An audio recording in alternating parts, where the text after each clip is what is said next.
the secretary of this Ramakrishna Mission Ashrama Belgaum, for inviting me and giving me the opportunity of once again visiting the Vivekananda Memorial here.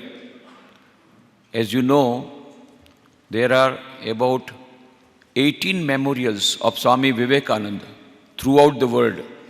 3 in America, rest in India.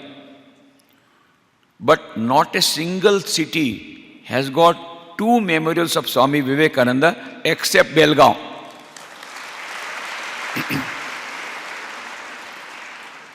That is because Swami Vivekananda stayed in Bhatte's house for 3 days, 16th to 18th of October 1892, and then 9 days here. You must have visited this house where Haripad Mitra, forest officer, he was the guest, he was the host of Swami Vivekananda for 9 days. Fortunately, both the old buildings were surviving and they have been renovated, and so now we have 2 memorials. Yesterday I visited the Vivekananda Memorial at Bhatte's house. Wonderfully done, it has been done. Still many things to be added, but a beautiful museum, beautiful exhibition. All of you must visit that Vivekananda Memorial, Bhatte's house, and of course you must have visited this memorial also. So all of you are very, very fortunate that you are staying in Belgaum and you have 2 memorials of Swami Vivekananda in one city. The only honored city is Belgaum, where 2 memorials are there. I also express my inability to speak to you in a voice in which I would have liked to speak because of the cold and cough. तो मैं पहले ही आप लोगों से क्षमा प्रार्थी हूँ कि सर्दी होने की वजह से मेरी आवाज़ शायद आपको अच्छी न लगे. आप बोलना हाथ उठा करके आप बैठ जाइए तो मैं बैठ जाऊंगा.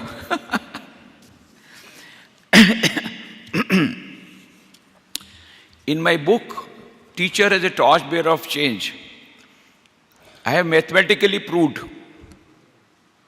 simple mathematics, A is equal to B, B is equal to C, C is equal to D, D is equal to E, therefore A is equal to E. Simple mathematics. I have mathematically proved that the best profession in the world, the greatest profession and the noblest profession in the whole world is that of a teacher. Nobody is greater than teacher in this world. I have mathematically proved. If at all any change has to be brought about, it will be brought about only by teachers. That also I have told there. So nation building can only come by the teachers. Dr. APJ Abdul Kalam, he has written a book, as you know, India 2020, a vision of the new millennium, where he says, if you are a teacher, in whatever capacity you are, even if you are a would-be teacher, how many of you are would-be teachers? कितने लोग B.Ed में पढ़ रहे हैं? B.Ed के student है कितने लोग? हाथ ऊंचा करो. B.Ed के स्टूडेंट्स.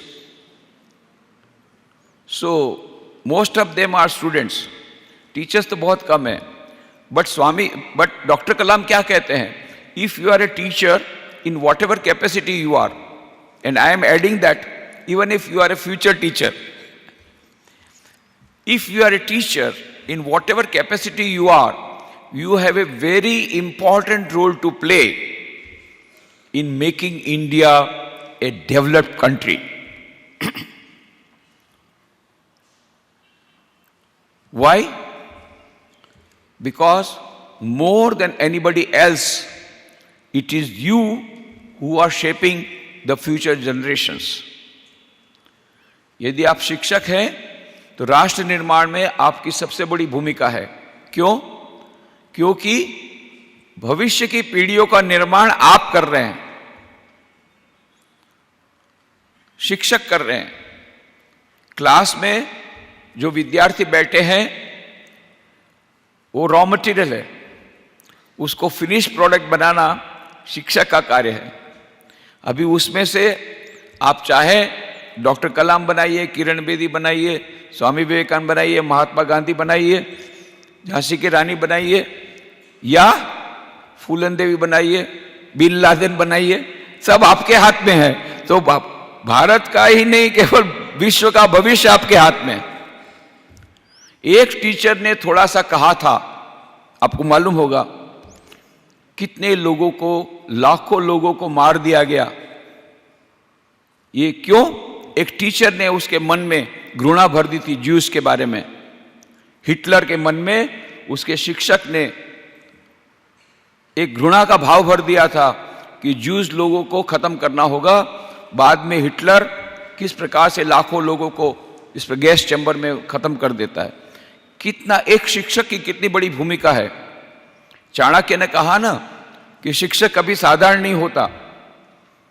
सृजन और पालन और विनाश, ये सब उसकी गोद में पलते हैं। आप सृजन भी कर सकते हैं, विनाश भी कर सकते हैं। कितना बड़ा पावर है शिक्षक के हाथ में। तो आप लोग बहुत ही भाग्यशाली हैं, खास करके जो लोग अभी बीएड के स्टूडेंट हैं। आप लोग को मैं कॉन्ग्रेचुलेशन देना चाहूंगा, अभिनंदन देना चाहूंगा कि विलिंगली और अनविलिंगली, जानते हुए भी कि अजानते, आपने टीचर बनने का निर्णय किया। शायद कुछ कंपल्सन भी होगा, फिर भी कैसे भी करके मां शारदा बोलती है कि यदि कोई गंगा में स्नान करने जाएगा तो उसको गंगा स्नान का पुण्य मिलेगा, और कोई उसको धक्का देके मारेगा, धक्का मारेगा, वो गंगा में जाएगा तो भी उसका गंगा स्नान हो जाएगा। इस प्रकार से आप यदि अपनी मर्जी से शिक्षक बने तो भी आपका कल्याण है, आप दूसरों का कल्याण करेंगे, राष्ट्र निर्माण करेंगे। और यदि किसी ने धक्का दे करके आपको शिक्षक बनाने के लिए बीएड में भेजा है तो भी आप धन्य हैं, क्योंकि आप राष्ट्र निर्माण में बहुत बड़ी भूमिका अदा करने वाले हैं।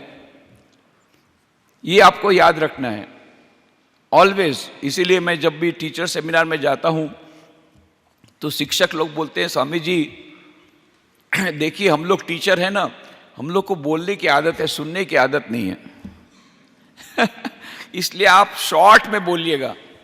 यदि हो सके तो एक हमको मंत्र दे दीजिए, बस ये मंत्र है ना, हम मंत्र जाप करेंगे और हम अच्छे सक्सेस शिक्षक बन जाएंगे। तो आपकी भी छुट्टी, आपको भी ज़्यादा बोलना नहीं पड़ेगा, हम भी छुट्टी, हम तो ज़्यादा सुन नहीं सकते हैं, पीरियड लेते हैं। मैं बोला कि देखो विद्यार्थियों पर तुम कितना अत्याचार करते हो, थोड़ा आज मुझे भी करने दो। कर्म का सिद्धांत है। कर्म का सिद्धांत क्या कहता है? तुम जैसा करोगे ऐसा तुमको मिलेगा। अच्छा करोगे अच्छा मिलेगा, बुरा करोगे बुरा मिलेगा। तुम लोगों ने यदि विद्यार्थियों को बोर किया है बहुत सारा, तो मैं भी आज तुमको बोर करूंगा। कर्म का सिद्धांत है, जो करोगे वही फल मिलेगा। तो फिर बोलते आप छोटा सा लेक्चर, एक मंत्र दे करके आप चले जाइए। बोला ठीक है मैं मंत्र देता हूं, पर शर्त यह है रोज सुबह 10 बार उस मंत्र का जाप करना पड़ेगा, और रात को सोते समय 10 बार मंत्र का जाप करना पड़ेगा। बोले हाँ हाँ मंजूर है मंजूर है, आप बोलिए जल्दी मंत्र बोलिए। बोल दूं मंत्र? आप लोग को चाहिए मंत्र? सक्सेस मंत्र, छोटा सा मंत्र है, बस सुबह 10 बार जप करना है, रात को 10 बार जप करना है, और गारंटी के साथ 6 महीने में सक्सेस आ जाएगी एज ए टीचर। चाहिए? बोल दूं? लिखने की जरूरत नहीं है, याद रहने जैसा मंत्र है। मंत्र ये है, आई एम ए टीचर। ये भगवान, हमने सोचा था कोई संस्कृत का मंत्र होगा, पावरफुल मंत्र होगा, ये भी कोई मंत्र है क्या? अभी मैं आपको दूसरी बात बताता हूं, इस मंत्र का कितनी भी बार जप करने से कोई फायदा नहीं होगा। क्यों?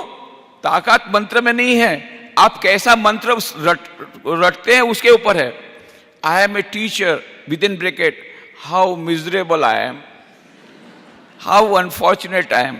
मैं शिक्षक हूं, मैं कितना दुर्भाग्यशाली हूं, अरे ये शिक्षक का कार्य मिला है, कोई भी गवर्नमेंट की योजना आती है उसमें शिक्षक को लगा देते हैं, जैसे हमारे पास कुछ काम ही नहीं है।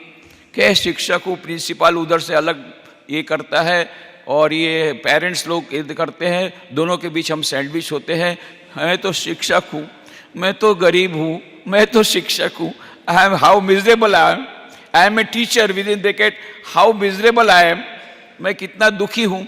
ऐसा करके मंत्र जाप करने से नुकसान होगा, फायदा नहीं होगा। परंतु I am a teacher within bracket, how great I am, there is nobody greater in this world than a teacher. I am a teacher, no I am a torch bearer of change, no I am national, मैं राष्ट्र निर्माण में अपना भूमिका दे रहा हूं, मैं शिक्षक हूं, मेरे से महान कोई नहीं है, मैं महान हूं, मैं कितना भाग्यशाली हूं कि इस राष्ट्र के निर्माण में इतना सारा महान कार्य मैं कर रहा हूं। I am a teacher, how great I am. इस प्रकार से मंत्र जाप करने से 6 महीने में।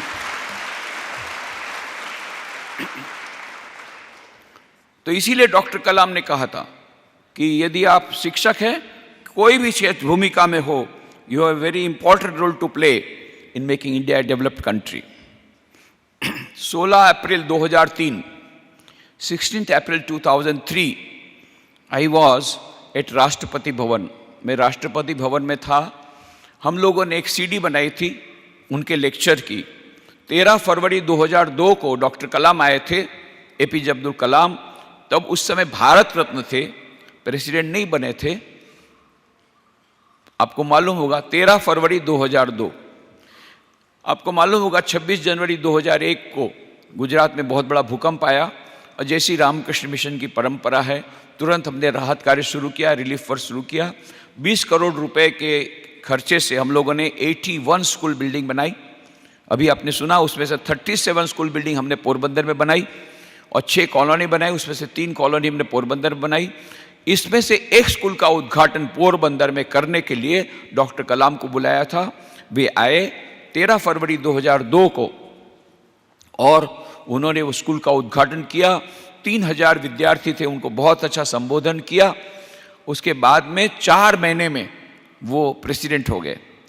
उसके बाद में 16 अप्रैल 2003 को राष्ट्रपति भवन में मैं गया, वो जो सीडी हमने बनाई थी वो देने के लिए। उस समय मैंने डॉक्टर कलाम को, उसके पहले तो डॉक्टर कलाम के साथ बहुत बार मिले थे, राजकोट में मिले थे और राजकोट से पोरबंदर जाते समय कार में हम दोनों ही थे। बहुत सारी बातें हुई थी रामकृष्ण देव, शारदा देवी, स्वामी विवेकानंद के बारे में। फिर उसके बाद में वहाँ पर पोरबंदर में मुलाकात हुई। फिर वहाँ से एरोप्लेन में बम्बई से राजकोट से बम्बई जब जा रहे थे तो मैं भी उसी समय जा रहा था, तो मेरे बाजू में बैठ गए। बोले स्वामी जी सुबह आपने बहुत अच्छी बात बताई, फिर से बताइए। तो ये सब हम लोगों ने कार में ट्रैवल किया, एक साथ प्लेन में ट्रैवल किया था। पर उस समय वो राष्ट्रपति नहीं थे। अब राष्ट्रपति बन गए, मैं सोच रहा था पता नहीं अब कैसे मेरे साथ व्यवहार करेंगे। तो फिर भी मैं गया सीडी देने के लिए। पर आश्चर्य की बात, राष्ट्रपति होने के बावजूद उनमें थोड़ा सा भी गर्व नहीं आया, अहंकार नहीं आया। इतना विनय, इतनी ह्यूमिलिटी, इतनी नम्रता। जैसे मैं गया वो खड़े हो गए और सिंपल ड्रेस में थे। और मैं कुछ दूं इसके पहले बहुत बड़ी एक बास्केट दी, फल की बास्केट मुझे गिफ्ट में दी। फिर मैं अपने साथ किताबों, बहुत सारी किताबें ले गया था, स्वामी विवेकानंद की किताबें, फोटोग्राफ्स, ये सब मैंने उनको हाथ में दिया। तो उन्होंने कहा Swami ji you brought so many things for me. Swami ji आप इतनी सारी चीजें मेरे लिए लाए हैं।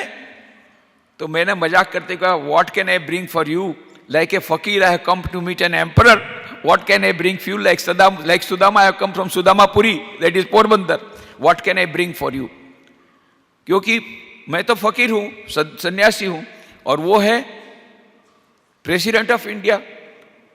तो मैंने कहा मैं तो फकीर हूं, तो what can I bring for you, like an um how a फकीर कैन, मैं फकीर हूं और आप तो एम्परर हैं, आप सम्राट हैं, राष्ट्रपति हैं, मैं भला क्या ला सकता हूं। तुरंत उन्होंने उत्तर दिया, बिना, तुरंत एक क्षण के लिए भी बिना सोचे उत्तर दिया, तुरंत उत्तर दिया। Only one emperor Swami ji, we are servants of the same emperor. कहा कि स्वामी जी एम्परर तो एक ही है, सम्राट एक ही है, भगवान। हम सब तो उसके दास हैं। कितनी नम्रता है। फिर बहुत सारी बातें हुई। फिर मैंने कहा doctor Kalam, you want to make India developed country, आप लोग इतना 5 ईयर प्लान वगैरह बना रहे हैं, परंतु मैं आपको बता देता हूं कि आप पंचवर्षीय योजना में कितना भी पैसा डालेंगे, बैंक, वर्ल्ड बैंक से लाएंगे, हमारे देश का जीडीपी तो बढ़ जाएगा, पर गरीब लोग गरीब ही रहेंगे, गरीबी नहीं जाएगी। भाई स्वामी जी, वाई? बहुत एक्साइटेड हो गए। मैंने कहा for the simple reason, the former prime minister of India said, if you put 1 rupee to the 5-year plan, only 15 paisa comes to the grassroots level farmer. I'm afraid even 5 paisa is coming or not. And by the time 5 paisa has come, the farmer has already committed suicide. मैं 2003 की बात कर रहा हूं। Rampant corruption in the country today. ऐसा भ्रष्टाचार, मैंने कहा 2003 में, इतना भ्रष्टाचार है देश में कि आप कितना भी पैसा लाएंगे, कैसा भी योजना बनाएंगे, जीडीपी ग्रोथ हो जाएगी। और मैंने देखा बाद में जीडीपी ग्रोथ 9.5% हुई, पर पॉवर्टी लाइन वही 25% रही। ये तो बाद में प्रूव हो गया। तो मैंने कहा कि गरीबी नहीं जाएगी बिकॉज ऑफ रैम्पेंट करप्शन, भ्रष्टाचार है। What is the solution Swami ji? What is the solution?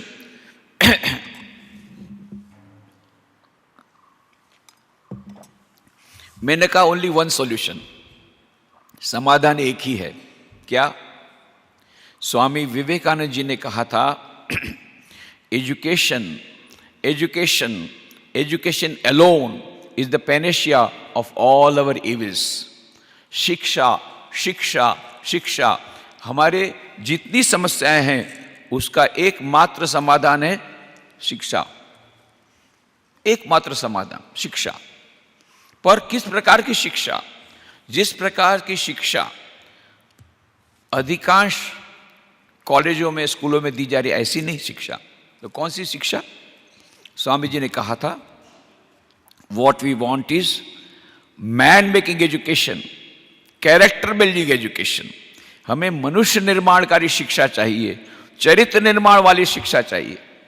और अधिकांश जगह पर, मैं मजाक में कहता हूं, अधिकांश जगह पर हम क्या शिक्षा देते मालूम है? राक्षस निर्माणकारी शिक्षा, मनुष्य निर्माणकारी शिक्षा नहीं। ये राक्षस किसको बोलते मालूम है? ये दो सिंग वाले राक्षस नहीं जो आप टीवी में देखते हैं।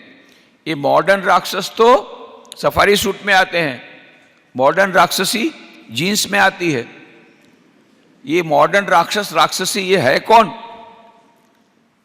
ये आपके आसपास में ही है। ये राक्षस है कौन? भर्तृहरि नाम के बहुत बड़े विचारक हमारे यहां हो गए। उन्होंने बहुत किताबें लिखी, उसमें से एक किताब का नाम है नीति शतकम। उसमें कहते हैं समाज में 4 प्रकार के मनुष्य हैं। कौन कौन से? एते सत्पुरुषाः परार्थ घटकाः स्वार्थान परित्यज्य सामान्यस्तु परार्थम उद्यम अभ्रतः स्वार्थ अविरोधेन ये तेमी मानव राक्षसाः परहितम स्वार्थाय निघ्नन्ति ये तु निघ्नन्ति निरर्थकम परहितम तेके न जानीमहे। 4 प्रकार के मनुष्य। पहले प्रकार के मनुष्य कैसे हैं? सत्पुरुष। ये कैसे होते हैं? खुद का स्वार्थ त्याग करके दूसरों की सेवा करते हैं।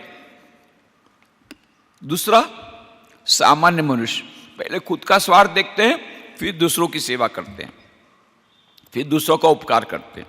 तीसरा, मानव राक्षसा, नाम उसका दिया मानव राक्षस। दिखने में मनुष्य है पर है राक्षस, मानव राक्षसा। ये कहते हैं अपने छोटे से स्वार्थ के लिए दूसरों का कितना भी नुकसान करने को तैयार हो जाए, उसका नाम मानव राक्षसा। कहां मिलते हैं? आपके पड़ोस में ही है। यहां नहीं, घर के पास में। यहां तो सब अच्छे अच्छे लोग आए हैं। एक एग्जीक्यूटिव इंजीनियर, वो क्या करता है? बिल्डर को बोलता है तुझे सीमेंट में जितनी रेत मिलाना हो मिला दे। डैम बन रहा है, रिजर्वायर, चेक डैम बनाते समय तू सीमेंट में जितनी रेत मिलाना मिला दे, पर मेरे को 1 करोड़ रुपया दे दे, टेबल के नीचे से, ऊपर से नहीं, रिश्वत। अब बिल्डर ने 1 करोड़ रुपया तो एग्जीक्यूटिव इंजीनियर को दे दिया। वो क्या करता है, जब चेक डैम बनाता है तो सीमेंट कितनी डालता है, बहुत कम, और रेत बहुत ज्यादा। डैम बन गया, अभी इनॉग्रेशन करना है, मिनिस्टर को बताया इनॉग्रेशन के लिए, तो डेट नहीं मिल रही है क्योंकि मिनिस्टर बहुत बिजी है। उतनी देर में जोर से वर्षा आई, डैम खत्म उद्घाटन के पहले खत्म। सैकड़ों लोग मर गए, हजारों बेघरबार हो गए, देश का करोड़ों का नुकसान हो गया। पर एग्जीक्यूटिव इंजीनियर क्या बोलता है, कोई बात नहीं, देश जाए भाड़ में, समाज जाए भाड़ में, मेरा तो मकान बन गया 1 करोड़ रुपए में, देश जाए भाड़ में। ये कौन है, मानव राक्षसा। और ये सभी क्षेत्र में है, मैंने तो केवल एक उदाहरण दिया। डॉक्टर है, चार्टर्ड अकाउंटेंट है, सभी क्षेत्र में ये मानव राक्षसा बैठे हुए हैं।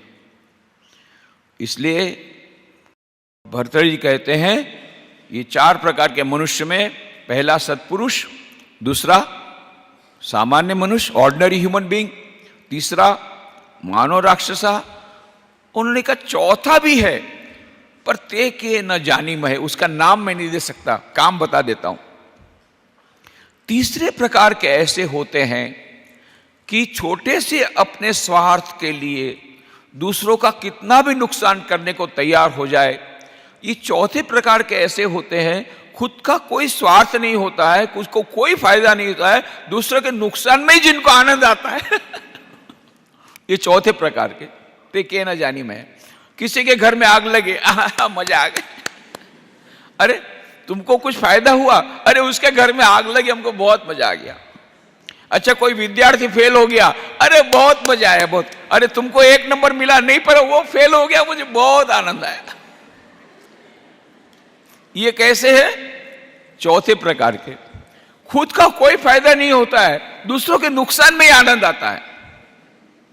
ये 4 प्रकार के मनुष्यों की बात नीति शतकम में भर्तृहरि ने कही है, और मैंने अभी लेटेस्ट रिसर्च की है 5वें प्रकार के शायद भर्तृहरि के समय में नहीं होंगे, अब उसका नाम मैं नहीं बता सकता, ते के न जानी महे, काम बता देता हूं।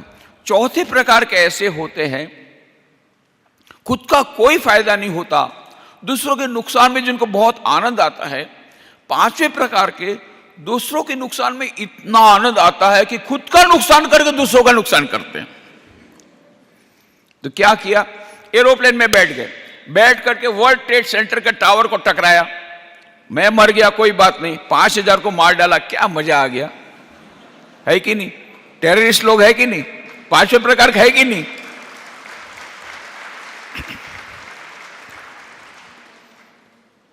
और वो कहानी तो आप लोगों ने सुनी हुई, शंख वाली कहानी सुनी है?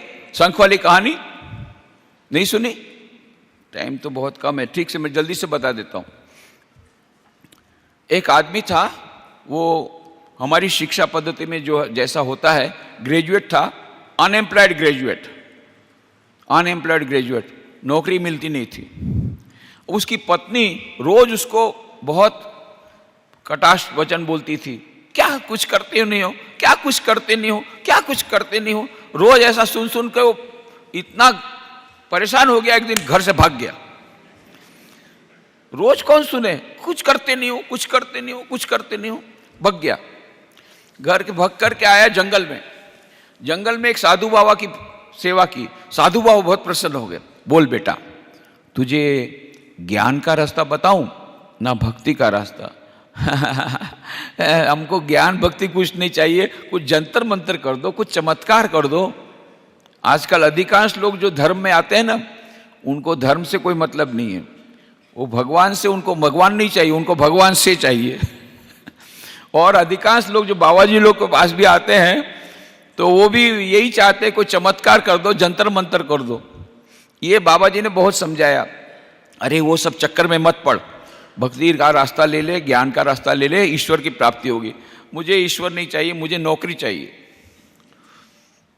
तो फिर उसने कहा ठीक है जा, इतनी तूने सेवा की है, ये मंत्र तुझे देता हूं, कोई जंतर मंत्र दे दो। बोले ये मंत्र तुझे देता हूं, समुद्र देवता के पास जाना और ये मंत्र का जाप करना, समुद्र देवता तुम पर प्रसन्न हो जाएंगे। तो गया वो, समुद्र देवता के सामने आया और जो मंत्र दिया था, मंत्र का जाप शुरू कर दिया। समुद्र देवता प्रकट हो गए, मांग मांग मांग ले, मांग ले, मैं तुम पर प्रसन्न हूं। तो उस आदमी ने कहा, समुद्र देवता आप तो अंतर्यामी हैं, सब जानते हैं, ये पत्नी रोज मुझको बहुत कोसती है, बहुत मुझे डांटती है, ये मुझसे सहन नहीं होता है, कुछ ऐसा करो जो मुझे डांट सहन न करना पड़े। तथास्तु, ये शंख तुझे देता हूं, ये शंख की पूजा करके तुझे जो चाहिए तुरंत तुझे मिल जाएगा, जा। वो तो इतना खुश हो गया, शंख लेकर के जाने लग गया।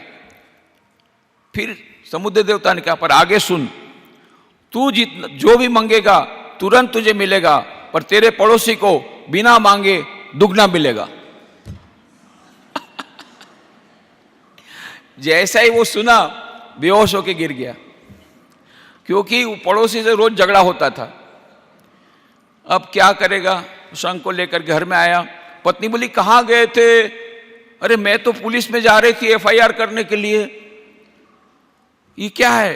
अरे ये शंख है, हम जो मांगेंगे मिलेगा। अरे तो बहुत अच्छा है, लाइए लाइए। अरे पगली अगले आगे तो सुन, हम जो मांगेंगे हमको तुरंत मिलेगा, वो पड़ोसी को दुगना मिलेगा, जिससे मेरा रोज झगड़ा होता है, ये मुझसे सहन नहीं होगा। ऐसा का ऐसा गरीब रहा। एक दिन पति देवता नौकरी में खोज में थे, अब पत्नी से नहीं रहा गया, कपड़े फट गए हैं, मकान टूटा फूटा है, उसका भी मकान टूटा फूटा, पड़ोसी का मकान टूटा फूटा है, और खाने को घर में कुछ नहीं है। तो उसने क्या किया, एक कोने में शंख देवताओं को प्रस्थापित किया, पूजा शुरू की, और शंख देवता प्रकट हो गए। मांग ले, जो मांगना है मांग ले। हे शंख देवता, आप तो अंतर्यामी है, देखिए ना कि ऐसी हमारी हालत है, कपड़े भी फट गए हैं, मकान भी टूटा फूटा है, खाने को भी कुछ नहीं है। तथास्तु। शाम को पति देवता आए, अरे मैं कहां पहुंच गया, रास्ता भटक गया। 2 मकान थे, उसका और पड़ोसी का दोनों टूटे मकान थे, 3 मल्टी स्टोरी बिल्डिंग, उसमें से एक मल्टी स्टोरी बिल्डिंग से ऊपर के मडले से एक सुंदर स्त्री बुला रही है, आइए आइए आइए। पास में जाकर के देखा खुद की पत्नी है, नया कपड़ा पहना, पहचान में नहीं आ रही है। अरे बोले कैसे हो गया? अरे आप ही की बदौलत है, आप जो शंख लाए थे, देखिए उसके कारण मेरे कितने सुंदर कपड़े हो गए, देखो कितना हमारा सुंदर मकान बन गया, देखो कितना सुंदर खाने को है, खाने को बैठ जाइए, खाने को बैठ जाइए। अरे आप रो रहे हैं, आपको आनंद नहीं हो रहा है, इतना अच्छा मकान बन गया? अरे पगली उधर तो देख, वो पड़ोसी के 2 मकान बन गए, मैं नहीं खाऊंगा, मुझसे खाया नहीं जाएगा। हाय हाय हाय हाय, शंख लाया मैं, वो मकान बने पड़ोसी के, हाय हाय हाय, ये मैंने क्या किया? पड़ोसी के 2 मकान बन गए, पड़ोसी के 2 मकान गए, सिर कूटने लग गया। पड़ोसी के 2 मकान बन गए, हाय हाय, पड़ोसी के 2 मकान गए, पागल जैसा हो गया। सारी रात चिल्लाता रहा, अरे पड़ोसी के 2 मकान गए, पड़ोसी के 2 मकान बन गए। फिर दूसरे दिन सुबह कोना साफ किया, शंख देवता को प्रस्थापित किया, शंख देवता प्रकट हो गए, मांग ले मांग ले मांग ले। हे शंख देवता, जो मुझ पर प्रसन्न है, तो मेरे मकान के सामने एक कुआं बना दीजिए। तो कुआं बन गया तुरंत, वो 2 मकान के सामने 2 कुएं बन गए। हे शंख देवता, यदि आप पर मुझ पर प्रसन्न है, मेरी एक आंख फोड़ डालिए। उसकी एक आंख फूट गई, पड़ोस की दोनों आंखें फूट गई, अंधा हो गया, कुएं में गिर के मर गया। बहुत मजा आया, बहुत मजा आया, बहुत मजा आया, नाचने लग गया, वो नाचने लग गया। ये कौन है? 5वें प्रकार का। भले मेरी आंख फूट गई, पर पड़ोसी तो मर गया ना, मुझे बहुत आनंद आया। अभी हमारे समाज में 5वें प्रकार के है कि नहीं? हाँ कि ना? हाँ, कि ना? पांचवें प्रकार के हैं, चौथे प्रकार के हैं। मानव राक्षसा चारों तरफ है, सामान्य मनुष्य कम है, और सत्पुरुष माइक्रोस्कोप से देखना पड़ेगा, माइक्रोस्कोपिक माइनॉरिटी। अब समझे क्यों स्वामी विवेकानंद ने कहा था what we want is man making education, character building education, not राक्षसा मेकिंग एजुकेशन। राक्षस निर्माणकारी शिक्षा नहीं चाहिए। जो आज की शिक्षा है वो राक्षस निर्माणकारी शिक्षा है। सूचना सेठ नाम सुना है? नहीं सुना? सूचना सेठ नाम की बहुत पढ़ी लिखी CEO of A artificial intelligence agency की बड़ी कंपनी, उसकी सीईओ थी, बेंगलोर में रहती थी। गोवा में गई, एक होटल में चेक इन किया, उसके 5 साल के बच्चे को मार डाला, मर्डर किया, और सूटकेस में उसके टुकड़े टुकड़े करके जा रही थी, तब पुलिस ने उसको पकड़ा। होटल वाले ने बोला था इसलिए। ये है सो कॉल्ड एजुकेशन, राक्षस निर्माणकारी शिक्षा। पढ़ी लिखी वही, वो सूचना सेठ बहुत पढ़ी लिखी है, हाईली एजुकेटेड, पर अपने छोटे 4-5 साल के बच्चे को खत्म कर दिया, काट करके सूटकेस में ले गई, टुकड़े टुकड़े कर डाला। ये है मॉडर्न एजुकेशन। इसलिए स्वामी विवेकानंद का जो उन्होंने पहले ही कहा था, इसलिए मैं डॉक्टर कलाम को कहा, डॉक्टर कलाम जो 15 अगस्त 1947 को हमको करना चाहिए था, अभी हमको करना पड़ेगा। What? Man making education, character building education, उसको हमको डालना पड़ेगा। More this value education should get top most priority. Doctor Kalam ने कहा Swami ji let us work together, चलो हम साथ में काम करें। फिर मैंने कहा चलो let us start with the first step. लोगों ने रामकृष्ण मिशन में हमारी 2000 लगभग शैक्षिक संस्था हैं, जिसमें औपचारिक अनौपचारिक 2 लाख विद्यार्थी पढ़ते हैं। उसमें उन लोगों को तो हम कुछ कुछ वैल्यू एजुकेशन देते हैं जितना हो सकता है, because of the typical laws of the secularism. फिर भी हम थोड़ा थोड़ा देते हैं। हमारी हॉस्टल में जो रहते हैं उनको तो बहुत अच्छा वैल्यू एजुकेशन मिलता है। सुबह अर्ली मॉर्निंग उठ करके प्रार्थना करते हैं, शाम को प्रार्थना करते हैं। पर जो डे स्कॉलर है उसमें भी हम कुछ कुछ वैल्यूज देने का प्रयत्न करते हैं। उसके सिवा हमारे पास कुछ संस्थाएं हैं जिसमें हम वैल्यू एजुकेशन ही देने का प्रयत्न कर रहे हैं। Ramakrishna institute of moral and spiritual education, Vivekananda institute of human excellence, ये हैदराबाद में है। ऐसी कुछ संस्थाएं जो है, और उसी प्रकार की एक संस्था हम पोरबंदर में खोलना चाहते हैं, Vivekananda institute of value education and culture, Vivek. और हम चाहते हैं उसका उद्घाटन आपके द्वारा हो। डॉक्टर कलाम ने कहा yes Swami ji, I will surely come. और उन्होंने अपना प्रॉमिस उन्होंने फुलफिल किया। उन्होंने वचन दिया था, वो उसका पालन किया। 12 जनवरी 2006, 12 जनवरी 2006, जैसे आप लोग जानते हैं हमारा राष्ट्र स्वामी विवेकानंद का जन्मदिन 12 जनवरी को नेशनल यूथ डे, राष्ट्रीय युवा दिन के रूप में मनाता है। वो दिन था, उस दिन डॉक्टर कलाम आए, उन्होंने उद्घाटन किया Vivekananda institute of value education culture. बहुत अच्छा प्रवचन दिया। 5000 युवा थे, विद्यार्थीगण थे, टीचर्स थे, ये सभी उस समय उपस्थित थे। उस समय डॉक्टर कलाम ने पहले तो बताया Swami Vivekananda is a great personality not only of India but of the whole globe. सारी पृथ्वी के बहुत बड़े व्यक्ति हैं स्वामी विवेकानंद।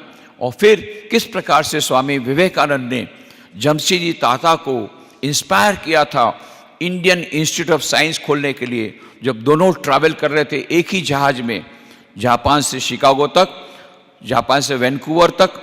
वो सब बातें उन्होंने कही और फिर उन्होंने प्रश्नों के उत्तर दिए।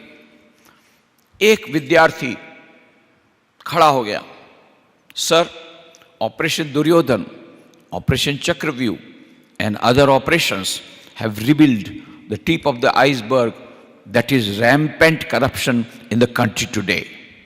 As the President of India, how do you feel about it? And where do you think lies the solution?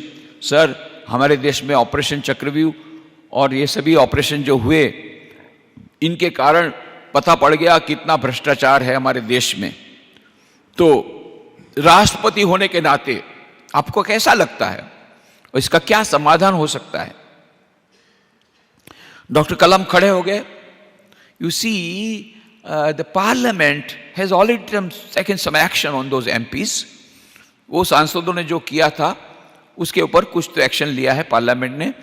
और फिर डॉक्टर कलाम ने स्वामी विवेकानंद की एक पुस्तक हाथ में ली और उसके पुस्तक से पढ़ना शुरू किया, जिसमें स्वामी विवेकानंद लिखते हैं, no number of parliament acts can make a nation good, can make a nation great. आप संसद के कितने भी नियम बदल लाइए, उसके द्वारा हमारा राष्ट्र अच्छा नहीं होगा, राष्ट्र महान नहीं होगा। Then how the nation can become great and how can the nation become good? फिर उन्होंने फिर से स्वामी विवेकानंद की किताब में पढ़ के सुनाया, Only a large number of good enlightened citizens, good people can make a nation good and can make a nation great. जब हमारे देश के अधिक से अधिक लोग प्रबुद्ध नागरिक बनेंगे, अच्छे नागरिक बनेंगे, तभी हमारा देश अच्छा बनेगा, तभी हमारा देश महान बनेगा।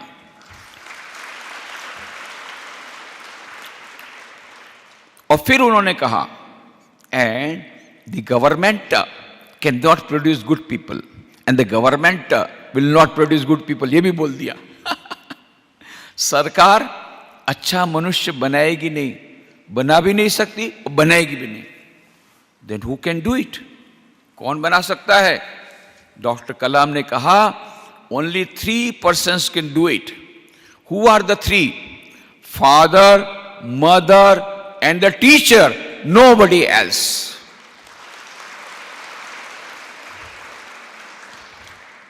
माता, पिता और शिक्षक, ये 3 ही अच्छे मनुष्य बना सकते हैं। और ये अच्छे मनुष्य जब बनेंगे, हमारे देश में अधिक से अधिक लोग अच्छे मनुष्य होंगे, प्रबुद्ध नागरिक होंगे, तभी हमारा देश महान बनेगा। नहीं तो हम कितना भी तरक्की कर लें साइंस टेक्नोलॉजी में, अभी इकोनॉमिकली हमारा 5th लार्जेस्ट इकोनॉमी हो गया, 3rd लार्जेस्ट इकोनॉमी भी हो जाएगी 10 साल के भीतर में, but in spite of that हमारी गरीबी नहीं जाएगी, हमारा देश महान नहीं बनेगा जब तक कि भ्रष्टाचार नहीं जाएगा, जब तक कि हमारे देशवासी प्रबुद्ध नागरिक नहीं बनेंगे, तब तक हमारा देश आगे नहीं जाएगा। स्वामी विवेकानंद का सपना था भारत विश्व गुरु बनेगा। जब स्वामी जी शिकागो विश्व धर्म सभा में उन्होंने अपना ऐतिहासिक भाषण दिया 11 सितंबर 1893 को, और सनातन धर्म का झंडा फरकाया, 3.5 वर्षों तक वहां पर वेदांत का प्रचार किया। जब 1897 में वापस लौटे तब उनका ऐसा अद्भुत स्वागत हुआ जैसा कि एक विश्व विजेता का स्वागत होता है। इस स्वागत के उत्तर में उन्होंने जो प्रवचन दिए, अग्निमय भाषण, सबसे पहले वो कोलंबो से आए और कोलंबो से लेकर के फिर वहां से रामनाथ, मद्रास, कलकत्ता जाते हुए अल्मोड़ा तक में सब जगह उन्होंने जो भाषण दिए, अत्यंत तेजस्वी भाषण, अत्यंत ओजस्वी भाषण, अत्यंत प्रेरणादायी प्रवचन, और ओजमयी भाषा में वो अग्निमय भाषण, इन सब का पूरा संकलन किया गया। किताब का नाम रखा गया lectures from Colombo to Almora, भारतीय व्याख्यान। उसको आप पढ़िए। हमारे देश के जितने महान नेता, जितने महान देशभक्त, जितने महान क्रांतिकारी, इन सब के प्रेरणा स्रोत थे स्वामी विवेकानंद की पुस्तकें। एक विद्यार्थी 9वीं कक्षा में पढ़ता था कटक के हाई स्कूल में, उसके हाथ में स्वामी विवेकानंद की पुस्तक हाथ में लगी और पढ़ करके उसको इतनी प्रेरणा मिली, उसने निर्णय किया कि वो सारा जीवन देश की सेवा में लगा देगा, अपना बलिदान कर देगा अपने जीवन का। बाद में उसका नाम हुआ नेताजी सुभाष चंद्र बोस। महात्मा गांधी जब बेलूर मठ आए थे 30 जनवरी 1921 को, तब सबने कहा गांधी जी भाषण दीजिए। गांधी जी कहा मैं भाषण देने नहीं आया, मैं तो स्वामी विवेकानंद के चरणों में अपनी श्रद्धांजलि देने आया हूं।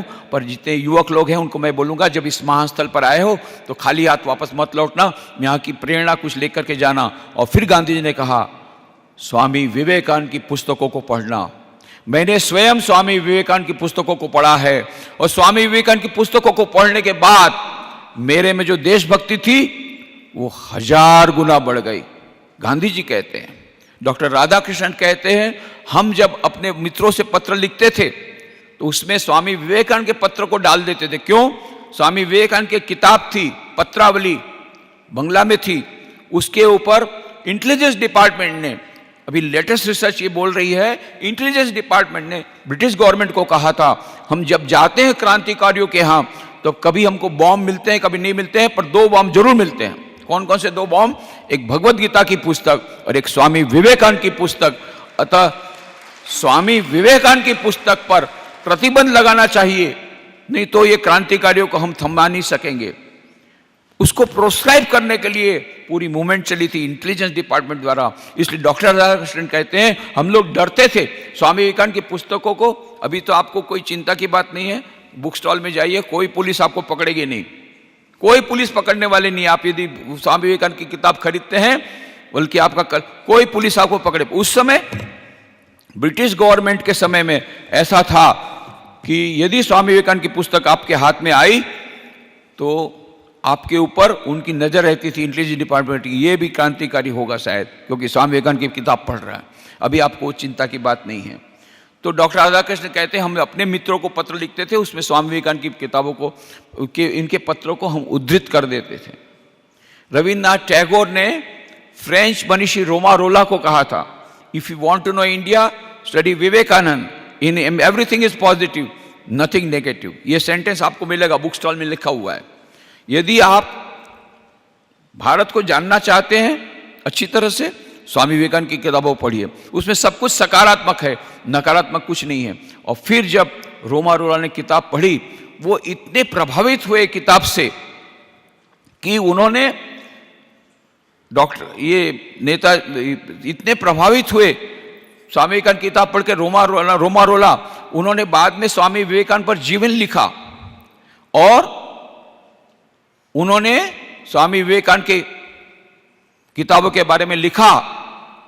His words are great music, phrases in the style of Beethoven. I cannot touch these sayings of his, scattered as they are through the pages at a 30th distance, without receiving a thrill through my body like an electric shock. आज भी जब स्वामी विवेकानंद की किताबें पढ़ता हूं, हमारा लोग कहते हैं मानो मुझे इलेक्ट्रिक शॉक लगता है, इतना रोमांच होता है। ये स्वामी विवेकानंद की किताबों में आपने देखा होगा, एक सेंटेंस आपने देखा होगा, सारा देश जब निद्रित अवस्था में था, गुलामी की निद्रा, सैकड़ों वर्षों की गुलामी की निद्रा, स्वामी उसको जगाया। उत्तिष्ठत जाग्रत प्राप्य वरान निबोधत, arise awake and stop not till the goal is reached. उठो जागो और लक्ष्य प्राप्ति तक रुको मत। और सारा देश जाग गया। और स्वामी विवेकानंद युग दृष्टा थे, भविष्यवेत्ता नहीं थे। उन्होंने जो जो बातें कही सब कुछ हुई। 1897 में उन्होंने कहा था 50 वर्षों के भीतर भारत स्वाधीन होगा। अप्रत्याशित रूप से किसी ने सोचा भी नहीं था कि भारत स्वाधीन हो सकता है। गांधी जी तो 1915 में आए थे, असहयोग आंदोलन तो बाद में चलाया, पर 1897 में 1897 में स्वामी विवेकानंद ने कहा था भारत स्वाधीन होगा 50 वर्षों के भीतर। और ठीक 50 वर्ष के बाद 1947 में भारत स्वाधीन हो गया। 1897 से 50 साल गिनिए, 1947। परंतु स्वाधीनता के बाद क्या हुआ? स्वाधीनता के बाद हमने स्वामी विवेकानंद का मंत्र भुला दिया और हम लोग सो गए। हमने देशभक्ति के संदेश को भुला दिया। स्वामी विवेकानंद ने क्या कहा था? उठो, जागो और लक्ष्य प्राप्ति तक रुको मत। हमने क्या किया? उठे, जागे, स्वाधीनता प्राप्त की और फिर सो गए। स्वामी जी ये नहीं कहा था उठो, जागो और सो जाओ। क्या कहा था? उठो, जागो और लक्ष्य प्राप्ति तक रुको मत। और राजनीतिक स्वाधीनता स्वामी विवेकानंद का लक्ष्य नहीं था। क्या लक्ष्य था? स्वामी जी ने कहा था मद्रास के भाषण में, India shall conquer the whole world by spirituality. Up India and conquer the world by your spirituality. भारत समस्त विश्व पर विजय प्राप्त करेगा अपनी आध्यात्मिकता के द्वारा धीरे धीरे हो रहा है। 21 जून इंटरनेशनल योगा डे सारा विश्व मना रहा है। 20 लाख अमेरिकन प्रतिदिन ध्यान करते हैं। ध्यान और योग और आध्यात्मिकता सारे विश्व में भारत अपने आगे बढ़ रहा है, विश्व गुरु तरफ बनने बढ़ रहा है। परंतु हम तब तक विश्व गुरु नहीं बन सकते जब तक कि हमारा देश विकसित देश नहीं होगा। और भारत में विकसित देश बनाना है तो भारत का पुनर्निर्माण करना पड़ेगा। और भारत का पुनर्निर्माण कब होगा? डॉक्टर राधाकृष्णन कहते हैं ईंटों के द्वारा मकान का निर्माण कर सकते हो, देश का निर्माण नहीं कर सकते। तो देश का निर्माण कैसे होगा? जब हमारे देश के विद्यार्थियों का चरित्र निर्माण होगा, तब राष्ट्र का निर्माण होगा। और विद्यार्थियों का चरित्र निर्माण कैसे होगा? जब उसमें संस्कार अच्छे आएंगे। 4 प्रकार के संस्कार 4 प्रकार से आते हैं। पूर्वजन्म से आते हैं, माता पिता के माध्यम से आते हैं, वातावरण से आते हैं, और सबसे बड़ा जो उसमें एक फैक्टर रहता है वो फैक्टर है टीचर। शिक्षक के माध्यम से संचालन जो संस्कार सिंचित होते हैं उसके कारण कैरेक्टर बिल्डिंग होता है। तो चरित्र निर्माण में, विद्यार्थियों के चरित्र निर्माण में सबसे बड़ी भूमिका है शिक्षकों की। इसलिए मैं कहता हूं मात्र शिक्षक ही हमारे देश के भविष्य है और सारे विश्व का भविष्य है। सारे विश्व को यदि बचना है तो भारतीय आध्यात्मिक संस्कृति, वसुधैव कुटुंबकम वाली संस्कृति, एकम सद्विप्रा बहुधा वदंती वाली संस्कृति को अपनाना पड़ेगा विश्व को। ये कब होगा? जब भारत विश्व गुरु बनेगा। भारत विश्व गुरु कब बनेगा? जब भारत का पुनर्निर्माण होगा। भारत का पुनर्निर्माण कब होगा? जब भारत के वर्तमान जो विद्यार्थी हैं उनका चरित्र निर्माण होगा। इसलिए शिक्षक के महान, शिक्षक के ज्यादा महान इस भारत में और कोई नहीं है। यह मैंने प्रमाणित कर दिया है अपनी किताब में। टीचर। और अंत में फिर से ये मंत्र आपको दे करके जा रहा हूं। मंत्र क्या है? I am a within bracket how great I am, within a bracket how great I am। मैं शिक्षक हूं, मैं कितना महान हूं। सारे विश्व को बचाना है तो भारत को विश्व गुरु बनना पड़ेगा। भारत विश्व गुरु तब बनेगा जब भारत विकसित देश बनेगा। भारत विकसित देश तब बनेगा जब हमारे आज के जो विद्यार्थी हैं, जो भविष्य के जो प्रधानमंत्री, भविष्य के मुख्यमंत्री, भविष्य के मंत्री, भविष्य के आईएएस ऑफिसर्स, भविष्य के आईपीएस ऑफिसर्स, भविष्य के चार्टर्ड अकाउंटेंट, भविष्य के बिजनेसमैन, भविष्य के बिरला, टाटा, अंबानी, ये सब आपकी क्लास में है। आपको जैसा बनाना हो बनाओ, राष्ट्र को बनाना है। इसका पूरा कर्तव्य, सारा भविष्य, भारत का भविष्य, विश्व का भविष्य शिक्षकों के हाथ में है, दूसरे किसी के हाथ में नहीं है। इसलिए मैं कहता हूं ये मंत्र है आई एम ए टीचर। मैं अंत में भगवान श्री रामकृष्ण देव, मां शारदा देवी, स्वामी विवेकानंद के चरणों में यही प्रार्थना करता हूं कि उनके आशीर्वाद हम सब पर बरसे और उन्होंने जो मार्ग दिखाया है उस मार्ग पर चल करके, खास करके स्वामी विवेकानंद ने जो कहा था man making education, character building education, और विद्यार्थियों का चरित्र निर्माण कब होगा? स्वामी विवेकानंद ने सिस्टर निवेदिता को, मिस मार्गरेट नोबल को उन्होंने बुलाया था। उन्होंने कहा था मिस मार्गरेट नोबल को, sacrifice, sacrifice, sacrifice in the past has been the law. It will be alas for ages to come. The earth's best and bravest will have to sacrifice themselves for the good of humanity. Buddhas by the hundreds are necessary with eternal love and pity. त्याग त्याग त्याग, बलिदान बलिदान बलिदान, बलिदान चाहता है सारा विश्व। कौन बलिदान देगा? मिस मार्गरेट नोबल ने अपने जीवन का बलिदान दिया, भारत में आ गई। और भारत में नारियों की शिक्षा के लिए स्वामी विवेकानंद कहते जब तक हमारे देश की नारियां शिक्षित नहीं होगी, नारी विकास नहीं होगा, तब तक देश का विकास नहीं होगा। नारी को शिक्षित करने के लिए वो आई और मिस मार्गरेट नोबल ने अपना जीवन बलिदान दे दिया। इसलिए स्वामी विवेकानंद ने जब ब्रह्मचर्य दीक्षा दी उसका नाम दिया निवेदिता। सिस्टर निवेदिता का जीवन पढ़िए, अद्भुत जीवन। कैसी शिक्षिका थी, हर एक विद्यार्थिनी की डायरी रखती थी, कौन विद्यार्थी कितना प्रोग्रेस कर रही है। सिस्टर निवेदिता की किताब आपको मिलेगी, वहां पर आप अवश्य सिस्टर निवेदिता की किताब पढ़िए, बहुत उससे प्रेरणा मिलेगी। और उसको स्वामी विवेकानंद ने निवेदिता को कहा था बी एंड मेक, ये फॉर्मूला दिया था। पहले तुम महान बनो, फिर दूसरों को महान बनाओ। पहले तुम अपना चरित्र निर्माण करो, फिर दूसरों का चरित्र निर्माण हो। यही एकमात्र प्रोसेस है। इसलिए भगवान श्री रामकृष्ण देव, माँ शारदा देवी, स्वामी विवेकानंद के चरणों में प्रार्थना करते हैं कि हमें शक्ति प्रदान करें कि हम अपना चरित्र निर्माण कर सके और फिर विद्यार्थियों का चरित्र निर्माण करके भारत को विश्व गुरु बनाने में हम अपना छोटा सा योगदान दे सके। ऐसी शक्ति हमें प्रदान करे, ऐसी उनके चरणों में प्रार्थना करते हुए आप सबके भीतर में जो दिव्य चेतना विराजमान है उसको प्रणाम करते हुए मेरी वाणी को विराम देता हूं। धन्यवाद।